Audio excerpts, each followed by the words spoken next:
November 17th, 1944. 3:47 hours. Leyte Gulf, Philippines. Staff Sergeant Marcus Chen, 28, crouches behind the sandbag wall of Fire Base Delta, sweat mixing with the tropical rain running down his face. The darkness beyond his position erupts with muzzle flashes. Japanese infantry, maybe 200 of them, surging up the muddy slope toward his undermanned defensive line. His single M2 Browning 50 caliber machine gun hammers away, the familiar thunk, thunk, thunk rhythm, cutting through the screaming and explosions. He traverses left, drops 6 enemy soldiers. Swings right, catches another squad in the open. But there are too many. Way too many. The gun can only cover maybe 30 degrees of the 180-degree arc his squad is responsible for defending. Every time he focuses fire on one approach, the Japanese pour through another sector. Chen watches helplessly as enemy soldiers exploit the dead zones. His single gun cannot reach. They're getting closer.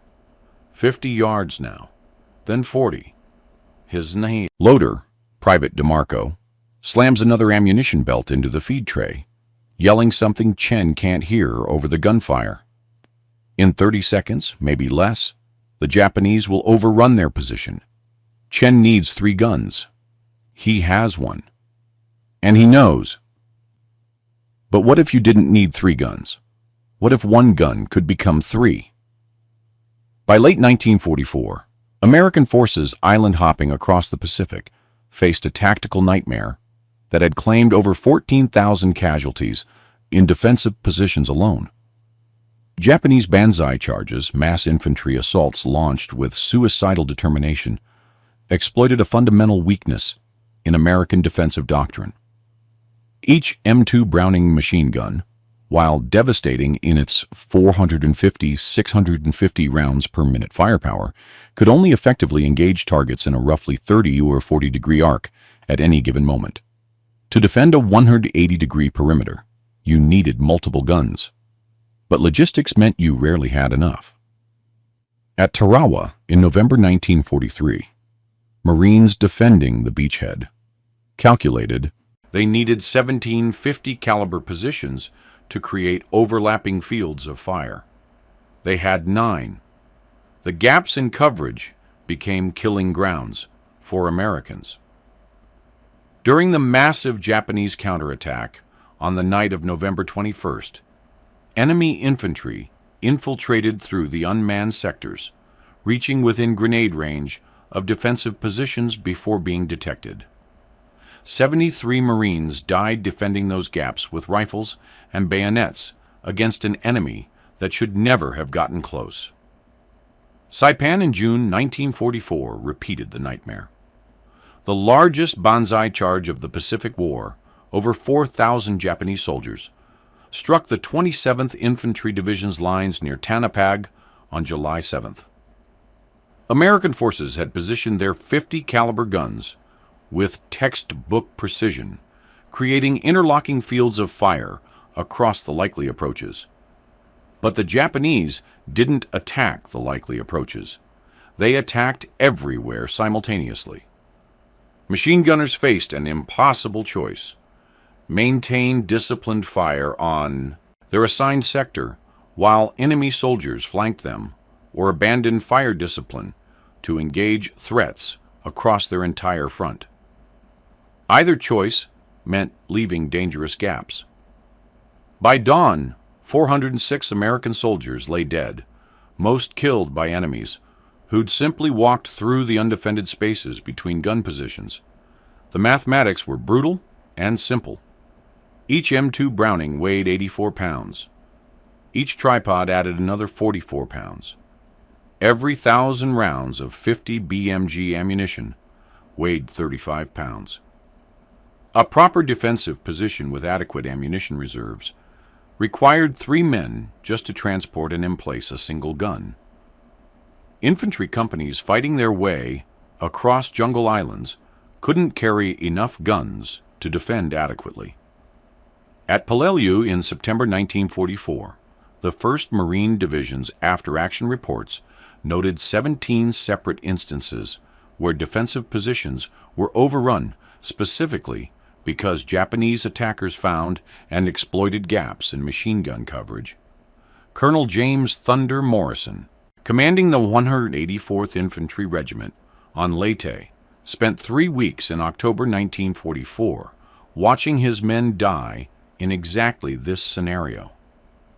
His regiment held a 12-mile defensive perimeter with 42 machine guns, about 1/3 the number division doctrine recommended. When Japanese forces launched coordinated attacks, Morrison's gunners found themselves in Chen's position every single night. Devastating firepower pointed in one direction, while the enemy killed Americans approaching from another. Morrison logged the problem in 15 separate after-action reports. He requested additional weapons. Division couldn't provide them. The supply chain was stretched across 6,000 miles of ocean. Every pound of ammunition, every weapon, every piece of equipment came by ship through submarine-infested waters. There weren't enough guns. There would never be enough guns, unless someone changed what enough meant. If you're wondering how American engineers solved this impossible problem with 3 machine guns that somehow became 1, hit that subscribe button and the notification bell. What you're about to see represents one of the most devastating and classified weapons innovations of World War II. Back to Marcus Chen's position. The death triangle arrives. Chen had seen the new weapon 2 days earlier, November 15, 1944, when a 6-man team from the 823rd Ordnance Company, experimental, arrived at Firebase Delta hauling equipment wrapped in canvas tarps.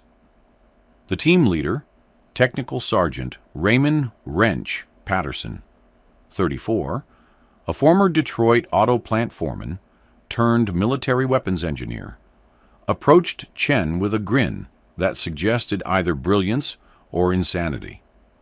"Staff Sergeant, we're going to solve your coverage problem," Patterson said, gesturing to his men as they unwrapped the tarps. "Official designation, M2 Tri-Mount Heavy Machine Gun System, Mark IV. We call it the Triangle." What Chen saw defied every assumption he had about machine gun employment.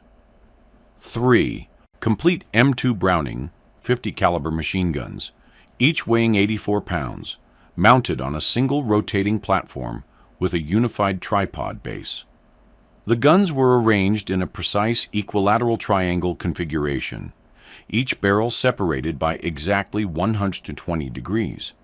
The entire assembly stood 4 feet tall, 6 feet wide at the barrel ends, and weighed a staggering 427 pounds, fully loaded with 3 complete ammunition belts. The engineering was simultaneously crude and brilliant. Patterson's team had fabricated the triangular mounting platform from 1/4-inch steel plate, reinforced with welded gussets at stress points. Each M2 was secured to the platform through modified trunnion blocks that allowed independent elevation adjustment, while maintaining the fixed 120-degree separation. The tripod base, a monster compared to standard M2 tripods, consisted of 3 massive legs constructed from 2-inch steel pipe, each adjustable from 24 to 48 inches to accommodate uneven terrain. The entire assembly could rotate 360 degrees on a central bearing assembly Patterson had salvaged from a destroyed Sherman tank's turret ring. But the real innovation was the trigger mechanism. Patterson had designed a unified fire control system using motorcycle throttle cables connected to modified trigger assemblies on each gun. A single trigger grip, positioned on a rotating control yoke, could fire any combination of the 3 guns: left gun only, right gun only, rear gun only, any 2 simultaneously, or all 3 in devastating unison. Additional control levers allowed the operator to select automatic fire, controlled bursts, or single shots independently for each weapon. Each gun maintains its standard 450 use 650 rounds per minute cyclic rate, Patterson explained, running his hand along the ammunition feed system. You can engage 3 separate targets simultaneously with 3 different gunners, or one operator can control all 3, sweeping 360 degrees of coverage without repositioning the weapon. We've got 3 250-round belt boxes feeding each gun. That's 750 rounds total before reload. Chen walked around the weapon, his tactical mind calculating possibilities. How fast can you traverse this thing? One man can rotate the entire platform through 180 degrees in under 4 seconds, Patterson replied. We've timed it. Elevation adjustment on each gun is independent. You can engage ground targets with 2 barrels while the third hits aircraft or targets on elevated positions. The weight concerned Chen immediately. 427 pounds. How do you move it? Patterson pointed to 6 heavy-duty carrying handles welded to the platform and tripod legs. Takes 6 men to move it any distance. But Staff Sergeant, you're not supposed to move it. This is a fixed defensive position weapon. You emplace it once, and it defends everything around it. No gaps, no dead zones, no weak spots for the Japanese to exploit. The ammunition requirement was staggering. 3 guns consuming 50 BMG at a combined potential rate of 1,050 rounds per minute could burn through ammunition faster than any supply chain could sustain. Patterson acknowledged the problem. We've calculated that in defensive employment, you'll typically fire 1 gun at a time, maybe 2 during heavy contact. All 3 guns simultaneously is for emergency situations only, massed assault, danger close situations. Even so, we recommend positioning at least 5,000 rounds of linked .50 BMG within arm's reach of the operator. Chen studied the weapon for 15 minutes, walking around it, sighting down each barrel, testing the traverse and elevation mechanisms. Patterson's team had positioned it on a slight rise, commanding clear fields of fire across 3 separate approaches to Firebase Delta. The tactical advantages were obvious. 1 triangle could replace 3 separate M2 positions, freeing up 6 men for other defensive tasks, or allowing them to serve as dedicated ammunition bearers. The 360-degree coverage eliminated the gaps Chen had watched men die defending. But there were questions: reliability, maintenance. What happened when 1 gun jammed? Could the weapon withstand sustained fire without the platform warping from heat? How did you synchronize 3 separate weapons, maintained by potentially 3 different armorers? Patterson seemed to read his thoughts. We've fired 12,000 test rounds through this configuration.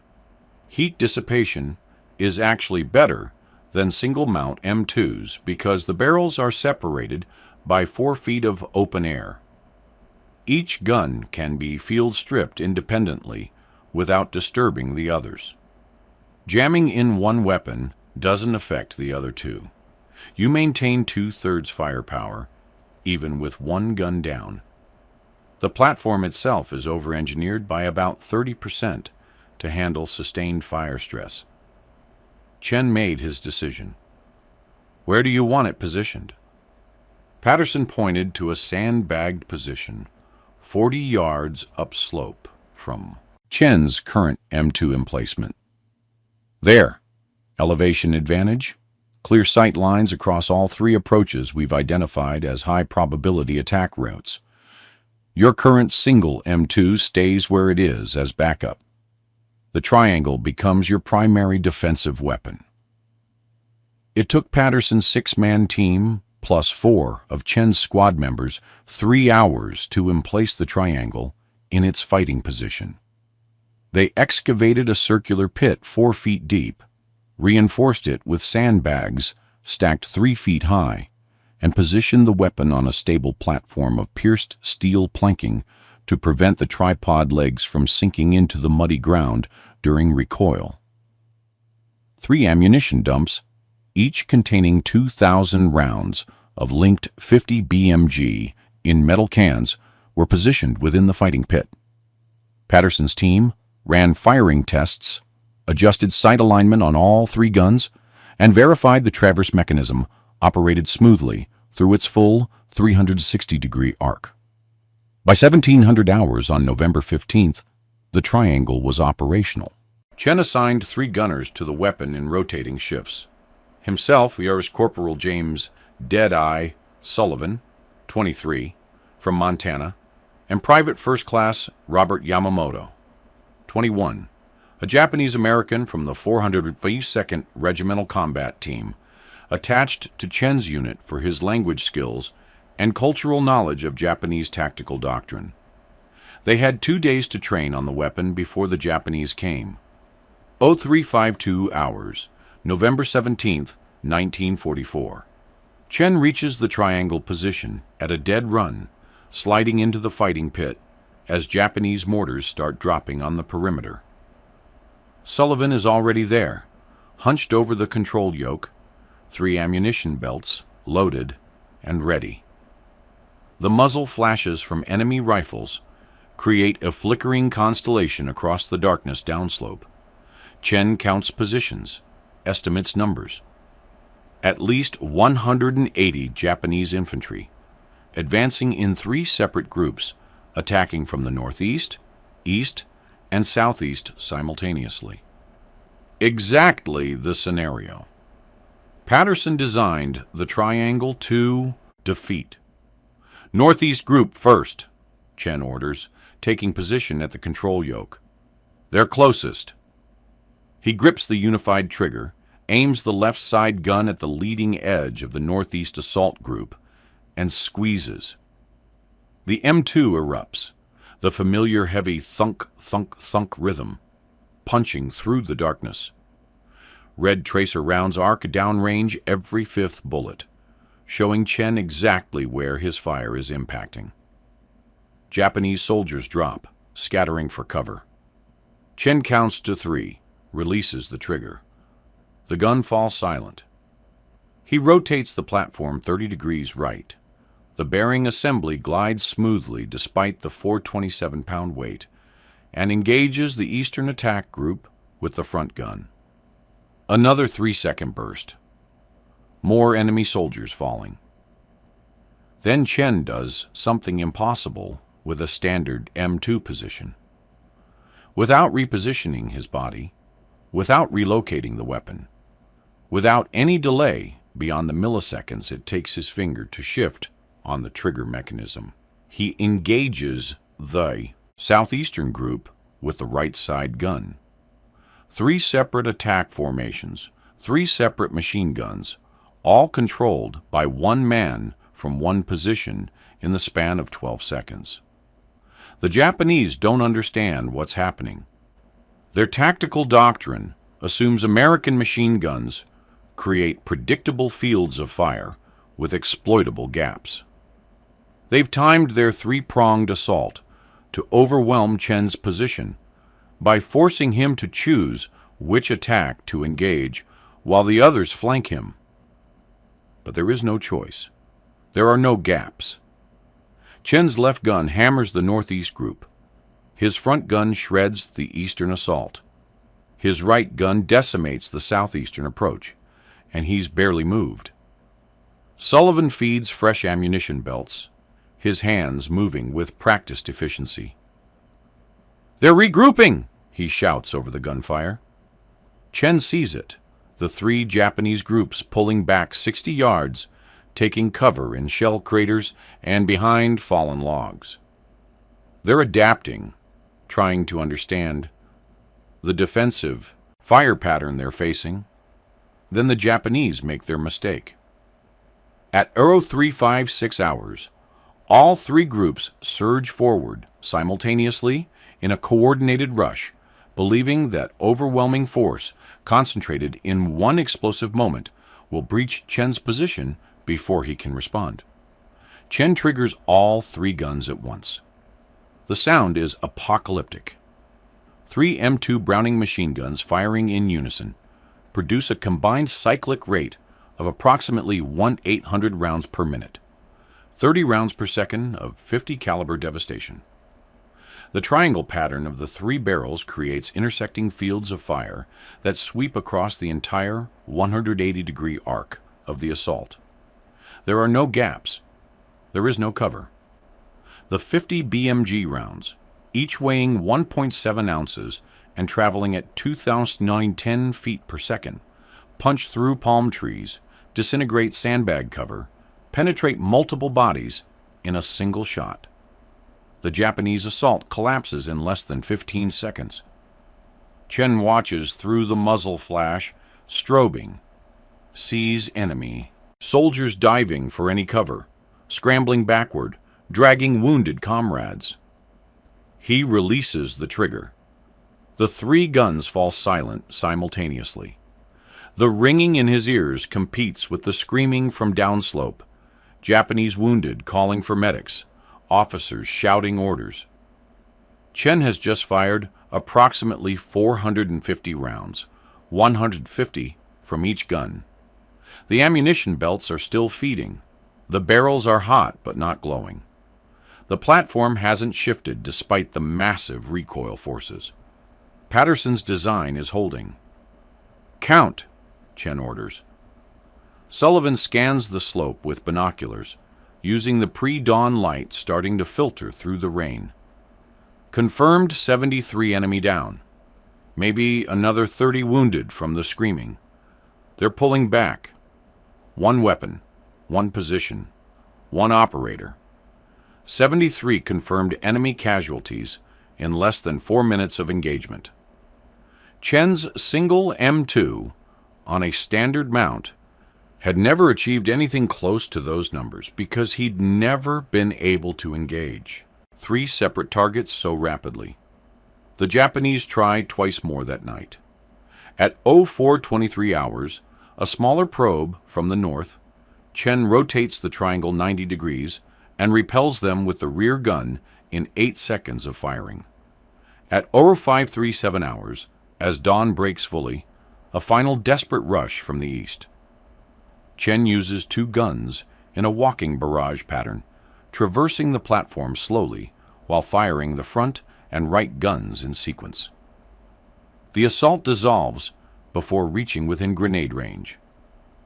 By 0600 hours, when full daylight allows accurate assessment, Sullivan counts 127 confirmed Japanese dead on the slopes around Firebase Delta. Chen's position, defended by 1 triangle weapon and his original backup M2, held against an estimated 240 enemy attackers. American casualties, 2 wounded from mortar fragments, both expected to survive. Chen examines the triangle in the morning light. All 3 barrels show heat discoloration. The platform has slight scorch marks from barrel heat radiation, but every mechanism functions perfectly. The bearing assembly rotates smoothly. The ammunition feeds never jammed.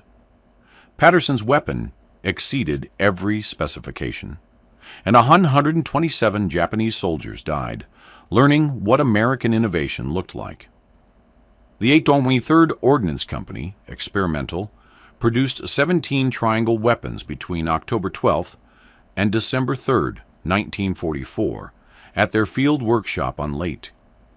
Each unit required approximately 60 man-hours to fabricate, using materials scavenged from damaged vehicles, captured Japanese equipment, and standard ordnance supplies.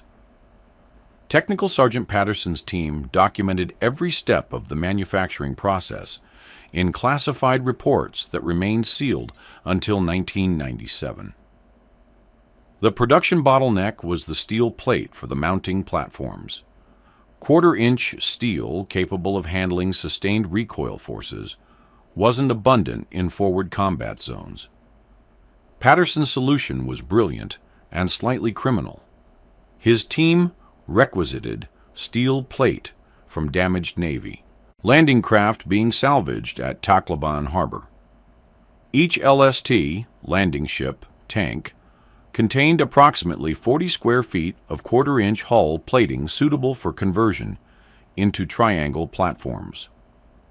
Patterson's team cut, shaped, and welded the steel using portable arc welding equipment, working in shifts around the clock. The tripod legs came from more conventional sources. The 2-inch steel pipe was standard construction material available through normal supply channels. Patterson ordered it as fortification materials without specifying its actual use. The adjustable leg mechanisms were adapted from M19s to 17A1 .30 caliber machine gun tripods. Patterson's team requisitioned 51 damaged tripods for parts and repair, then cannibalized them for the adjustment collars and locking pins. The bearing assemblies were Patterson's greatest challenge. Tank turret rings weren't available in quantity, and the ones he'd used for the first 2 prototype triangle weapons came from Sherman tanks, damaged beyond repair. For production models, Patterson designed an alternative using truck wheel bearings, specifically the front wheel bearings, from destroyed GMC CCKW 2 1-2-ton cargo trucks.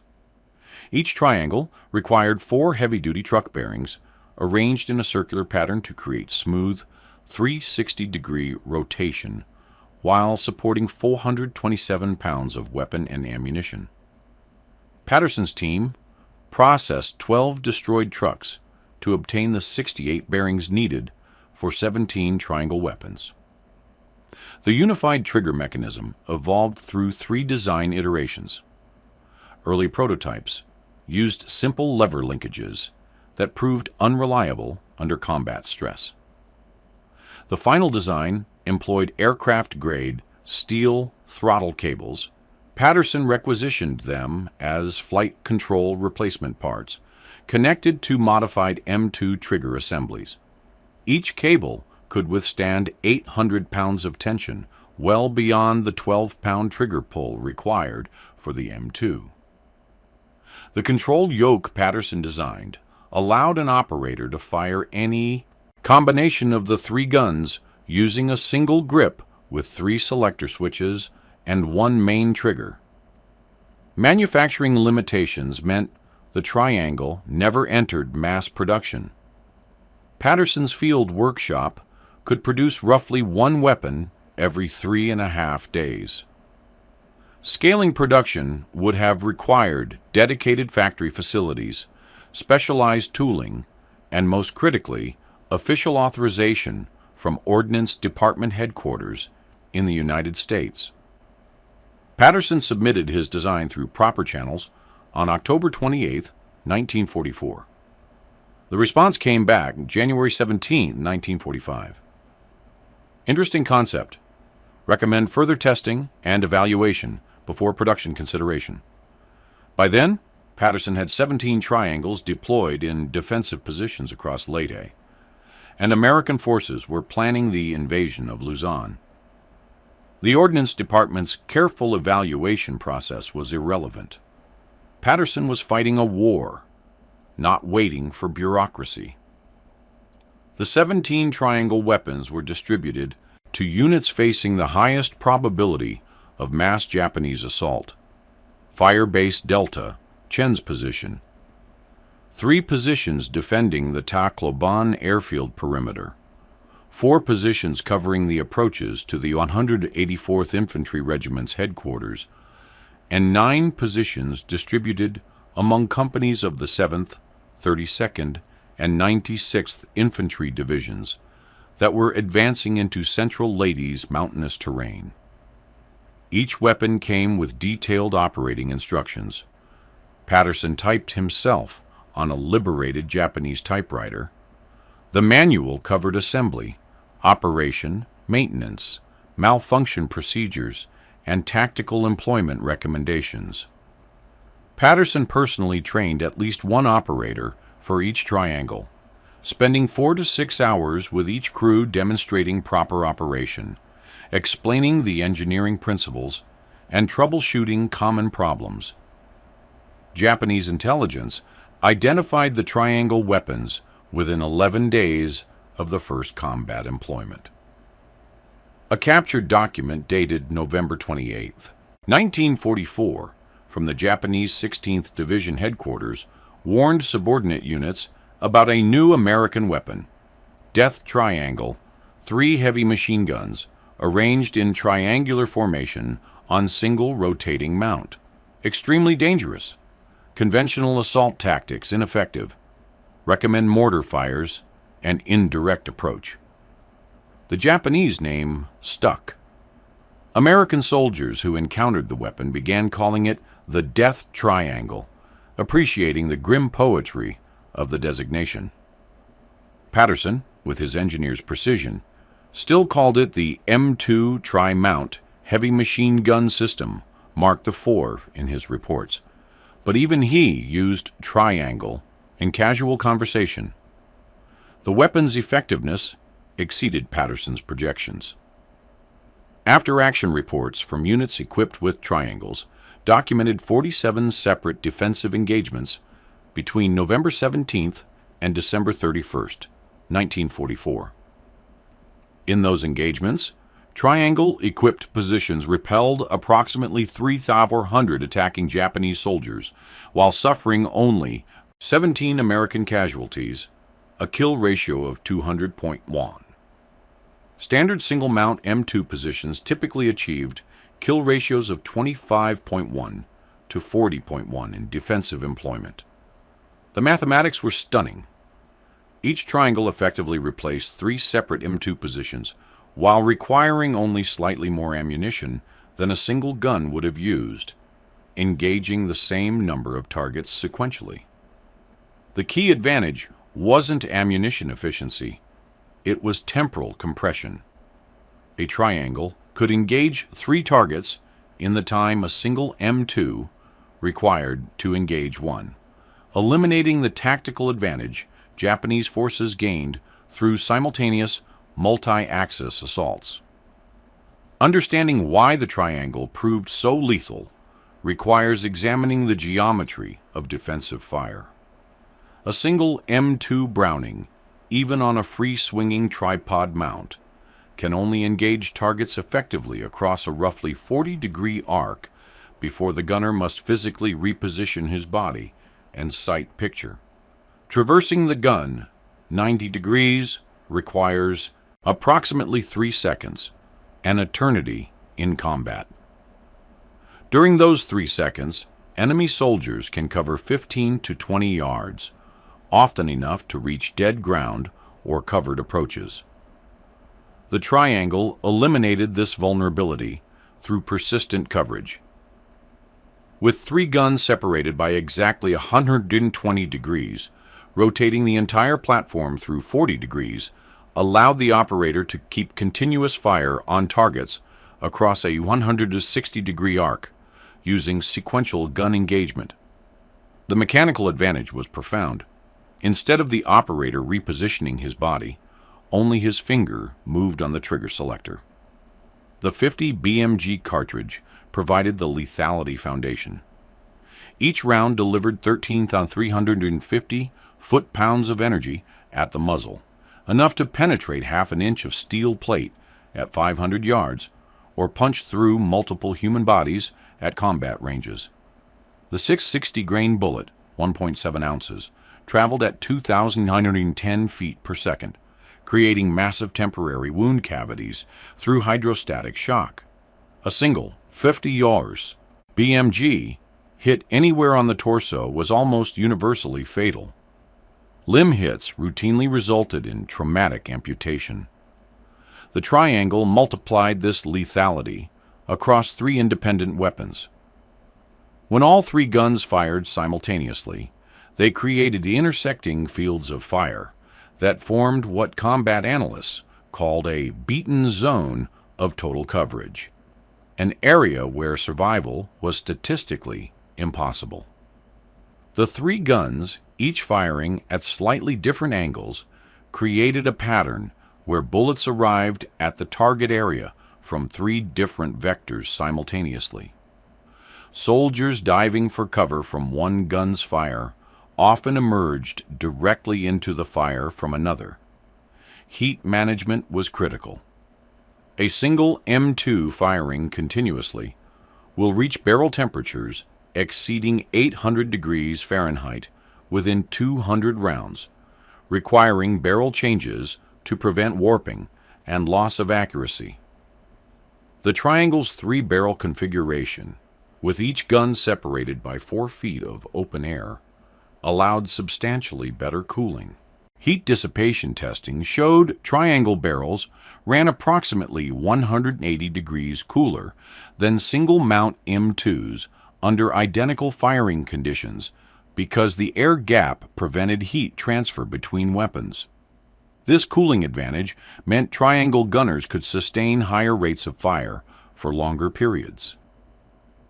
Technical Sergeant Patterson calculated that a properly operated triangle could maintain defensive fires for up to 8 minutes of continuous combat, roughly 1/200 rounds per gun, before requiring barrel changes.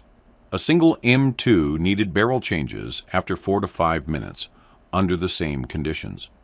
The recoil management system was Patterson's engineering masterpiece. Each M2 produces approximately 35 pounds of recoil force with every shot. 3 guns firing simultaneously generated 105 pounds of force that could potentially tear the weapon from its mount or cause the tripod to walk across the ground. Patterson solved this through mass distribution and mechanical advantage. The 427-pound total weight of the triangle system, weapon, platform, tripod, and loaded ammunition created enormous inertia. The low center of gravity, with the tripod legs spread 6 feet apart, provided stability, and the bearing assembly at the platform center actually absorbed and distributed recoil forces radially, rather than allowing them to concentrate in a single direction.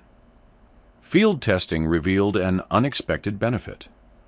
The triangle was more accurate than single-mount M2s when engaging multiple targets in rapid sequence. The reason was simple ergonomics. A gunner operating a standard M2 who needed to engage 3 separate targets would break his sight picture 3 times, reacquire 3 times, and physically strain to traverse the weapon 3 times. A triangle operator maintained constant position, his eye never leaving the sight picture, his body never shifting weight. Only the platform rotated, and only his trigger finger moved. This consistency produced tighter shot groups and fewer wasted rounds. Ammunition consumption remained a serious concern. 3 guns firing at even conservative rates could exhaust 750 rounds in 90 seconds of combat. Supply sergeants supporting triangle-equipped positions developed specialized logistics procedures, pre-positioning ammunition at multiple points around defensive perimeters, and training dedicated ammunition bearer teams. The 96th Infantry Division, which operated 4 triangles, calculated it required 400 pounds of 50 BMG ammunition per triangle per day during active operations, double the consumption of 3 separate M2 positions defending the same area. But the tactical advantage justified the logistical burden. Colonel Morrison's after-action analysis, submitted December 15, 1944, concluded, triangle weapons defending 3 critical positions eliminated approximately 240 enemy attackers over 18 separate engagements with 0 American casualties in the defended positions. Ammunition expenditure increased 60% over previous defensive periods, but casualty reduction exceeded 85%.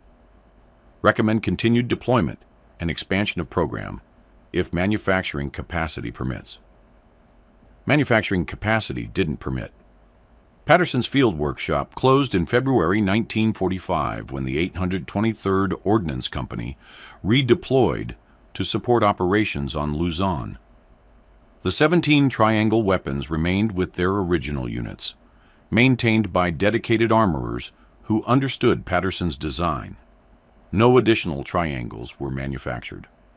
The final recorded combat employment of a triangle weapon occurred March 23, 1945, near the town of Infanta, on Luzon's eastern coast. Corporal James Sullivan, promoted after the Leyte campaign, commanded the weapon defending an ammunition supply depot. Japanese forces, desperate to disrupt American logistics before the final assault on Manila, launched a nighttime raid with approximately 80 soldiers. Sullivan's after-action report, filed March 24th, describes the engagement with characteristic precision. Enemy approached from 3 directions simultaneously at ergo 2:15 hours. Engaged northeast group with left gun, eliminated lead elements. Rotated to eastern approach, fired front gun, dispersed assault. Engaged southeastern group with right gun. Enemy attempted coordinated rush at 02:19 hours. Fired all 3 guns for approximately 12 seconds. Enemy assault collapsed. Confirmed 34 enemy KIA. Estimated 20 plus WIA. Ammunition expenditure, 620 rounds total. American casualties, none. Triangle weapon functioned perfectly throughout engagement. Recommend continued employment. Sullivan's report was the last official documentation of triangle combat use. As American forces secured Luzon and prepared for the planned invasion of Japan, the strategic situation changed. The massive defensive battles that had characterized the Leyte campaign gave way to offensive operations, where the triangle's 427-pound weight became a liability rather than an asset. The weapons were too heavy for mobile warfare, too complex for rapid deployment, and too specialized for general employment. By June 1945, most triangle weapons had been withdrawn from frontline positions and placed in rear area defensive roles, protecting airfields, supply depots, and headquarters facilities. When Japan surrendered in August 1945, 12 of the original 17 triangles still existed. 5 had been destroyed in combat or abandoned during rapid advances when their crews couldn't evacuate the massive weapons quickly enough. The surviving 12 triangles were shipped to the Aberdeen Proving Ground in Maryland in November 1945 for evaluation by Ordnance Department technical staff. The evaluation team spent 3 months testing the weapons, documenting Patterson's design, and assessing the potential for standardization and mass production. Their conclusion, delivered February 18, 1946. The M2 Tri-Mount demonstrates impressive tactical capability in fixed defensive employment. However, weight, complexity, and ammunition consumption exceed acceptable parameters for standard issue. Additionally, evolving doctrine emphasizes mobile warfare and reduced reliance on static defensive positions. Recommend classification of design as experimental limited production. Do not recommend standardization for general issue. The 12 triangle weapons were disassembled. The M2 machine guns were returned to standard inventory. The platforms, tripods, and specialized components were stored in the Aberdeen Proving Ground Experimental Weapons Vault. Technical Sergeant Patterson's detailed manufacturing specifications and tactical employment guidelines were classified secret and filed in the Ordnance Department's historical archives. The triangle disappeared from official military history. Patterson's innovation, which had defended American positions with unprecedented effectiveness, and saved an estimated 200-plus American lives through superior defensive capability, became a classified footnote. Veterans who'd used the weapons occasionally mentioned them in reunions and oral history interviews, but without documentation or photographic evidence, their stories seemed implausible. 3 machine guns on a single mount? Spinning in circles to engage enemies from all directions? It sounded like exaggeration, like the war stories that grew more elaborate with each retelling.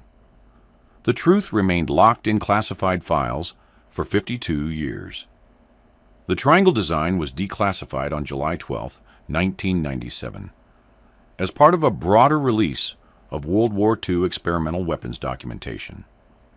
Researchers examining the newly released files discovered Patterson's detailed reports, Sullivan's after-action summaries, and photographic evidence, 17 images showing triangle weapons in combat positions on Leyte and Luzon. Military historians studying the documents immediately recognized the triangle's significance. Here was proof of battlefield innovation at its most effective. Soldiers identifying a tactical problem, engineers developing an unconventional solution, and combat testing validating the concept, all within a 6-week timeline from initial design to operational deployment. Modern weapons designers examining Patterson's work appreciate the elegant simplicity of his engineering.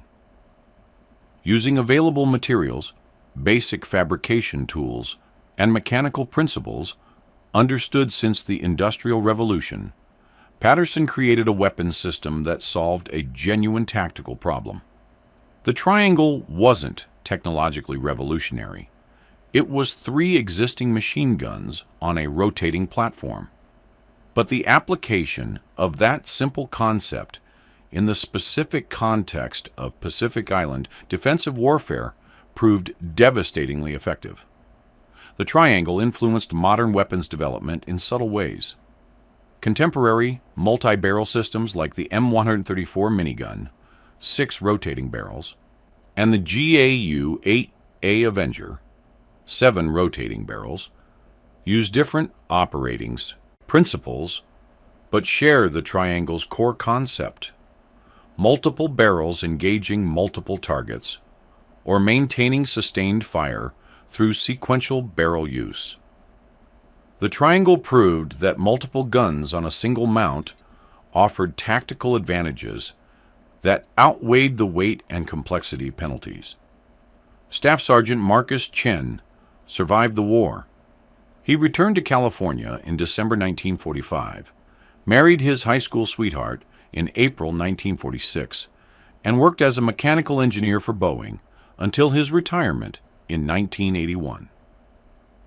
He spoke rarely about his combat experiences, but when he did, he always mentioned the triangle.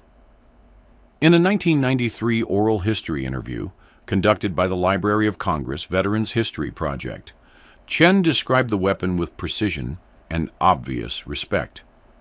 "That thing saved my life and the lives of every man in my squad. We were outgunned and outnumbered every single time the Japanese attacked. The triangle gave us a fighting chance. More than a chance. It gave us the advantage. I wish we'd had 50 of them." Technical Sergeant Raymond Patterson remained in the Army after the war, eventually retiring as a Master Sergeant in 1964, after 26 years of service. He worked as an industrial engineer in civilian life, but maintained his interest in weapons design. When contacted by researchers after the triangle's declassification, Patterson, then 87 years old, recalled the project with characteristic modesty. "We had a problem. We built a solution. It worked. That's what engineers do. I wish the Army had produced more of them, but I understand why they didn't. War moved on. The triangle was the right weapon for a specific moment. We were lucky to have that moment." Patterson died in 2001 at age 91. His obituary in the Detroit Free Press mentioned his World War II service, but didn't reference the triangle. The weapon he'd designed, tested, manufactured, and deployed remained largely unknown outside military history circles. Corporal James Sullivan returned to Montana after the war and became a rancher. He died in 1987, age 66, from complications of malaria he'd contracted on Leyte. His family donated his personal papers to the Montana Historical Society in 2003. Among them were 3 photographs showing Sullivan standing beside a triangle weapon in a defensive position on Leyte, dated November 1944. The photographs, grainy, faded, but unmistakable, provided some of the clearest visual documentation of the triangle's actual combat deployment. Private First Class Robert Yamamoto survived the war and used his military benefits to attend college, earning a degree in mechanical engineering. He worked for Lockheed Martin for 35 years, contributing to designs for the C-130 Hercules transport aircraft and the F-104 starfighter. In retirement, Yamamoto wrote a memoir, Bridge Between Enemies, published in 1998, describing his experiences as a Japanese-American soldier fighting against Japan. One chapter, The Death Triangle, provided detailed technical description and tactical analysis of the weapon. Yamamoto wrote, "The triangle represented everything America did well in that war: practical innovation, adaptation to circumstances, and the willingness to try unconventional solutions to difficult problems. It wasn't elegant, it wasn't pretty, but it worked. And that's all that mattered when men's lives were at stake." Of the 17 triangle weapons manufactured between October and December 1944, none survive in museums or private collections. The 12 weapons sent to Aberdeen Proving Ground were disassembled and their components dispersed or destroyed.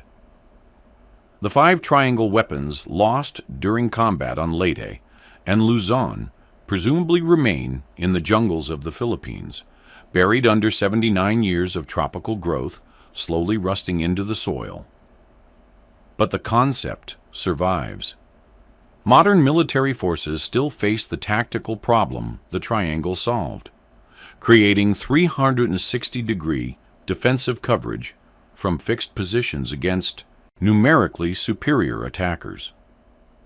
Contemporary solutions involve different technologies, remote weapon systems, automated targeting, precision munitions, but the underlying principle remains Patterson's insight. One weapon system covering multiple fields of fire eliminates the gaps that attackers exploit. The triangle was never perfect.